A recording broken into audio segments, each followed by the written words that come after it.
In Gurdjieff's Beelzebub's Tales to His Grandson, in the final chapter from the author, there is a wonderful section where Gurdjieff speaks about the system that he's developed and the Institute for the Harmonious Development of Man, and how it's trying to foster in each of its pupils what every bearer of the name of man without quotation marks should have: his own eye.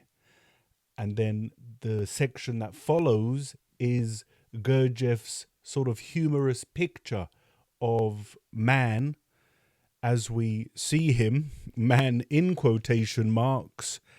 This is what I'm going to read. I'm going to read this passage. It's very interesting to consider our own selves and how we react and respond to life as it comes at us. And of course, we can observe those around us, our friends, family, and colleagues, and observe how they react to life.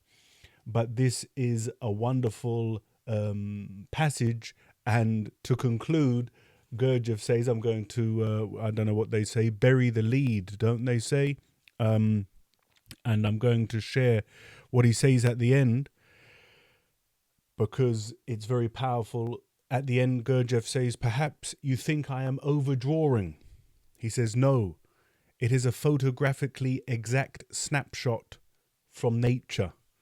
And you let me know what you think about that. But this begins at page 1201. I have a different edition of Beelzebub's Tales today to read from. And so this is what Mr. Gurdjieff has to say in the final chapter from the author about contemporary man. And so, to resume all that has been said, one must willy-nilly acknowledge that every man should strive to have his own eye. Otherwise he will always represent a hackney carriage in which any fare can sit, and which any fare can dispose of just as he pleases. This follows on from Gurdjieff's analogy of man as a hackney carriage, which I've shared many times, multiple times on the channel, and you can go and listen to from the author if you'd like to listen to that.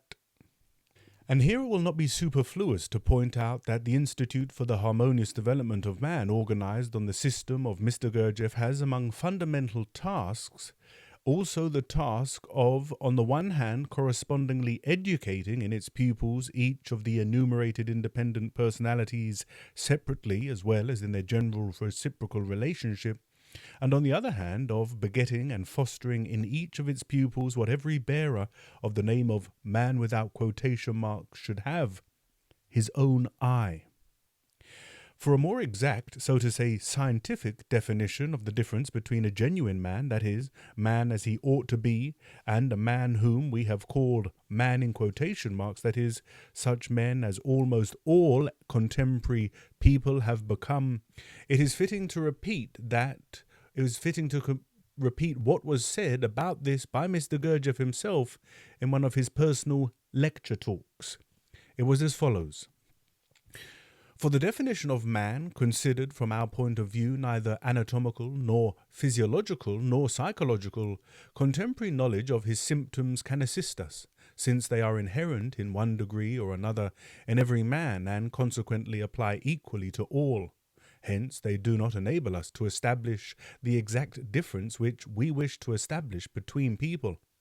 This difference can only be formulated in the following terms. Man is a being who can do, and to do means to act consciously and by one's own initiative. And indeed, every more or less sane-thinking man who is able to be, if only a little impartial, must admit that hitherto there has not been, nor there can be, a fuller and more exhaustive definition. Even suppose that we provisionally accept this definition, the question inevitably arises, can a man who is a product of contemporary education and civilization do anything at all himself, consciously and by his own will? No, we answer at the very beginning to this question. Why not? Solely because, as the Institute for the Harmonious Development of Man experimentally proves and from experiments categorically affirms, everything without exception from beginning to end does itself in contemporary man, and there is nothing which a contemporary man himself does. In personal, family, and communal life, in politics, science, art, philosophy, and religion, in short, in everything entering into the process of ordinary life of a contemporary man, everything from the beginning to end does itself, and not a single one of these victims of contemporary civilization can do anything. This experimentally proved categorical affirmation of the Institute for the Harmonious Development of Man, namely, that the ordinary man can do nothing and that everything does itself in him and through him, coincides with what is said of man by contemporary exact positive science. Contemporary exact positive science says that a man is a very complex organism developed by evolution from the simplest organisms and who has now become capable of reacting in a very complex manner to external impressions. This capability of reacting in man is so complex and the responsive movements can appear to be so far removed from the causes evoking them and conditioning them that the actions of man, or at least a part of them, seem to naive observation quite spontaneous. But according to the ideas of Mr. Gurdjieff, the average man is indeed incapable of the single smallest independent or spontaneous action or word. All of him is only the result of external effect. Man is a transforming machine, a kind of transmitting station of forces.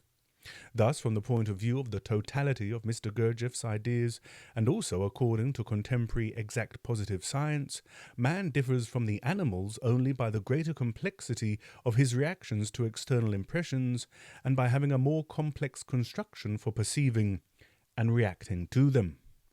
And as to that which is attributed to man and named will, Mr. Gurdjieff completely denies the possibility of its being in the common presence of the average man.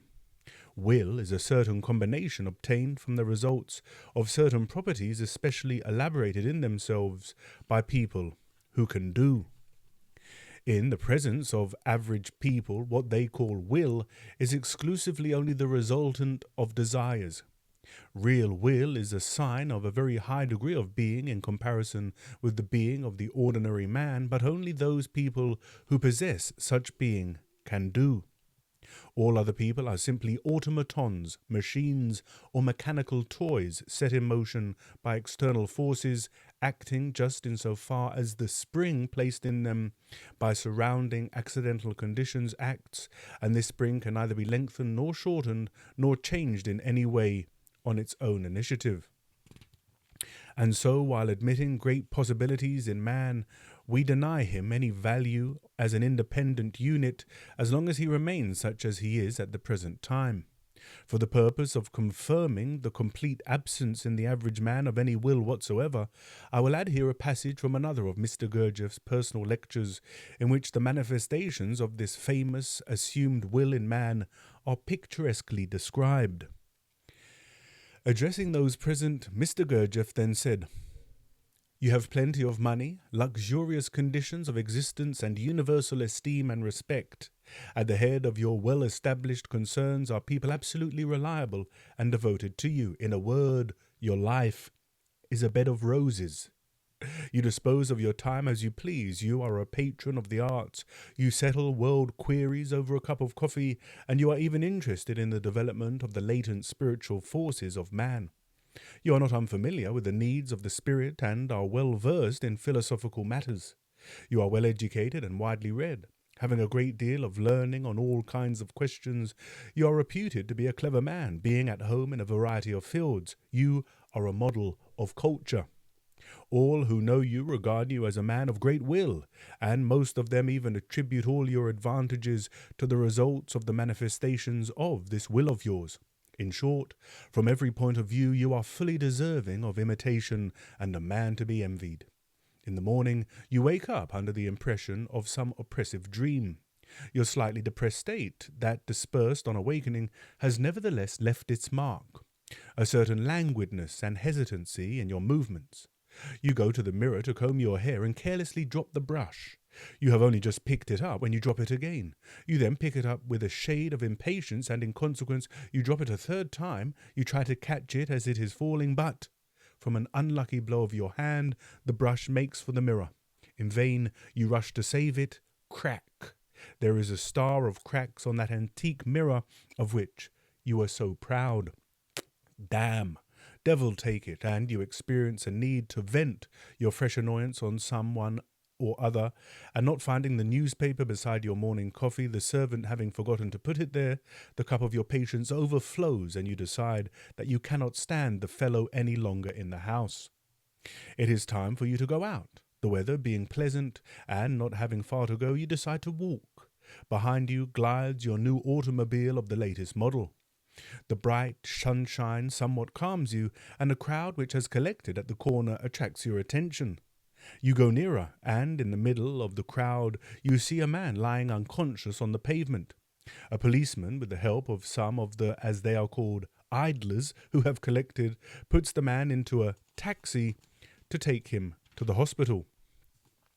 Thanks merely to the likeness which has just struck you between the face of the chauffeur and the face of the drunkard you bumped into last year when you were returning somewhat tipsy yourself from a rowdy birthday party, you notice that the accident on the street corner is unaccountably connected in your association with a meringue you ate at that party.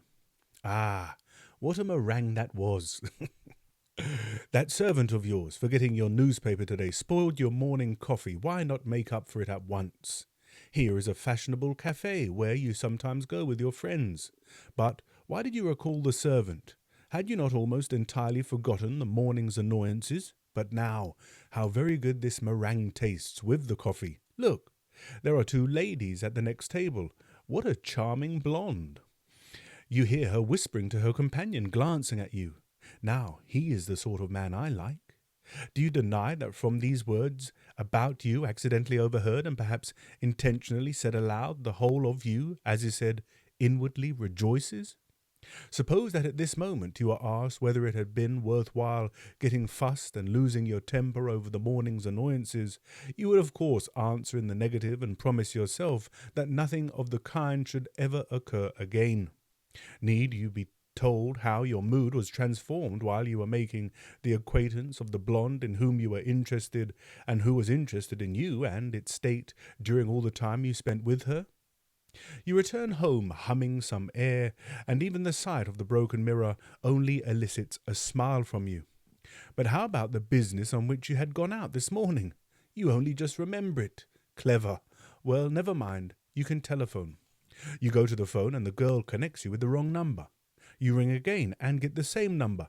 Some man informs you that you are bothering him. You tell him it is not your fault, and what with one word or another you learn to your surprise that you are a scoundrel and an idiot, and that if you ring him up again, then a rug slipping under your feet provokes a storm of indignation, and you should hear the tone of voice in which you rebuke the servant who is handing you a letter. The letter is from a man you esteem and whose good opinion you value highly. The contents of the letter are so flattering to you that as you read, your irritation gradually passes and changes to the pleasant embarrassment of a man listening to a eulogy of himself. You finish reading the letter in the happiest of moods. I could continue this picture of your day, you free man. Perhaps you think I am overdrawing. No, it is a photographically exact snapshot from nature.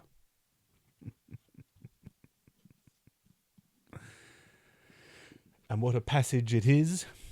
Again, the final chapter from Beelzebub's Tales to his grandson contains three separate analogies, if you like, or three separate stories. The analogy of man as a hackney carriage, the photographical snapshot of contemporary man, and then speaks about the two rivers and how when one is seeking to awaken, they head into the sea, and one living an automatic existence goes into the rocks, if you like. And so the final chapter is one that can be read over and over again. And so that is what I wanted to share with you today, so that you, in a sense, observe it in Gurdjieff's picture of contemporary man. Perhaps observe some of those in yourself, how impatience has turned to joy, has turned to anger, has turned to all of these emotions that cycle through us throughout the day. And this occurs if we don't have our own I. Whereas if we begin to develop an I, an individuality, a permanent center of gravity in ourselves, then all of that nonsense can cease to affect us, and we can live as a man or woman without quotation marks.